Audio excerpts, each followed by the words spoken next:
लगातार 2 test series में हार के बाद सीमित ओवरों के क्रिकेट में टीम इंडिया शानदार प्रदर्शन कर रही है। पहले ही इंग्लैंड को टी20 सीरीज में मात देने के बाद अब वनडे सीरीज में भी भारत जीत की ओर बढ़ रहा है। 3 मैचों की सीरीज का पहला मुकाबला रोहित शर्मा की टीम ने शानदार अंदाज में जीता। गेंदबाजों के संयुक्त प्रदर्शन से इंग्लैंड को 248 रनों पर रोकने के बाद भारत ने आसानी से लक्ष्य हासिल कर लिया। गेंदबाजी में रविंद्र जडेजा और हर्षित राणा ने कमाल किया, तो बल्लेबाजी में शुभमन गिल और श्रेयस अय्यर ने धमाकेदार प्रदर्शन किया। चैंपियंस ट्रॉफी से पहले महत्वपूर्ण वनडे सीरीज में भारत का शानदार आगाज। भारत ने इंग्लैंड के खिलाफ 3 मैचों की वनडे सीरीज के पहले मुकाबले में 4 विकेट से शानदार जीत दर्ज की। शुभमन गिल 76 गेंदों में 14 चौके, श्रेयस अय्यर 26 गेंदों में 9 चौके 2 छक्के और अक्षर पटेल 48 गेंदों में 6 चौके 1 छक्का के बेहतरीन प्रदर्शन से भारत ने गुरुवार को नागपुर में 239 रनों का लक्ष्य 6 विकेट खोकर 28.4 ओवरों में हासिल कर लिया। इससे पहले इंग्लैंड की टीम 47.4 ओवरों में 248 रनों पर ऑल आउट हो गई।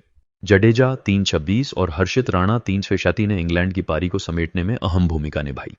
इंग्लैंड की ओर से जोस बटलर 52-67 गेंदों में 4 चौके, जैकब 51-64 गेंदों में 3 चौके 1 छक्का और बेथी 26 गेंदों में 5 चौके 3 छक्के ने संघर्ष किया। वनडे सीरीज का दूसरा मैच रविवार को कटक में खेला जाएगा। झटकों के बावजूद जीत की ओर बढ़ा भारत।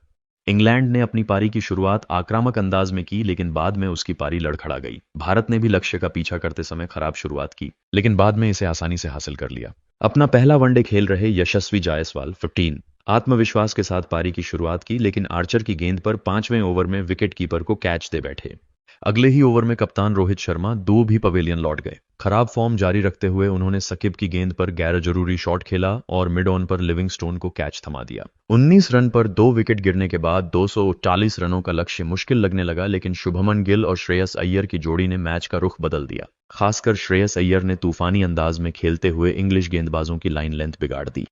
इंग्लैंड की पारी में उतार चढ़ाव। जो रूट और जोस बटलर ने संभल कर खेलते हुए इंग्लैंड की पारी को पटरी पर लाने की कोशिश की, लेकिन जब यह साझेदारी मजबूत हो रही थी तभी जडेजा ने रूट 19 को बोल्ड कर इंग्लैंड की मुश्किलें बढ़ा दी। हालांकि इस बीच क्रीज पर टिक चुके बटलर ने अपनी पारी का रुख बदला और उन्हें बेथी का अच्छा साथ मिला। 32 ओवरों तक इंग्लैंड 167 के स्कोर तक पहुंच चुका था और 300 के स्कोर की ओर देख रहा था, लेकिन अक्षर पटेल ने बटलर को आउट कर दिया और हर्षित राणा ने लिविंगस्टोन 5 को चलता कर इंग्लैंड की उम्मीदों को झटका दिया। इसके बाद भी विकेट गिरते रहे। बेथी और आर्चर के संघर्ष के बावजूद इंग्लैंड किसी तरह 250 के करीब पहुंच पाया। रविंद्र जडेजा ने न केवल किफायती गेंदबाजी की, बल्कि 3 विकेट लेकर इंग्लैंड के पतन में अहम भूमिका निभाई। भारत के लिए 2 खिलाड़ियों का वनडे डेब्यू। इस मैच में भारत के 2 खिलाड़ियों ने वनडे क्रिकेट में डेब्यू किया।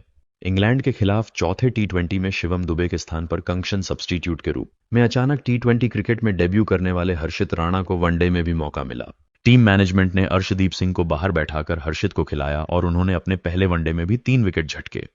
दूसरी ओर यशस्वी जायसवाल को भी वनडे में डेब्यू करने का मौका मिला। पहले ही टेस्ट क्रिकेट में अपनी जगह पक्की कर चुके और टी20 में पदार्पण कर चुके यशस्वी अब वनडे में भी आ गए। हालांकि पहले वनडे में वह ज्यादा प्रभावित नहीं कर सके और 15 रन बनाकर आउट हो गए। कोहली क्यों नहीं खेले? ऑस्ट्रेलिया के खिलाफ टेस्ट सीरीज में असफल रहने के बाद भारतीय स्टार बल्लेबाज विराट कोहली के वनडे फॉर्म को लेकर फैंस काफी उत्साहित थे, लेकिन गुरुवार को जब पहले वनडे में वह प्लेइंग 11 में नहीं दिखे तो फैंस को झटका लगा। कोहली के टीम में न होने से कई लोगों को हैरानी हुई। हालांकि कप्तान रोहित शर्मा ने बताया कि कोहली को पिछले दिन घुटने में हल्की चोट लगी थी, जिससे वह इस मैच में नहीं खेल पाए। घुटने की समस्या के चलते उन्होंने बुधवार को नेट्स में भी सही से अभ्यास नहीं किया था।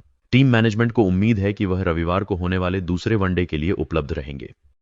दिलचस्प बात यह रही कि पहले मैच में कोहली की गैर मौजूदगी के कारण श्रेयस अय्यर को मौका मिला और उन्होंने अर्धशतक जड़कर भारत की जीत में अहम योगदान दिया। श्रेयस ने खुद स्वीकार किया कि अगर कोहली खेल रहे होते तो उन्हें शायद प्लेइंग 11 में जगह नहीं मिलती।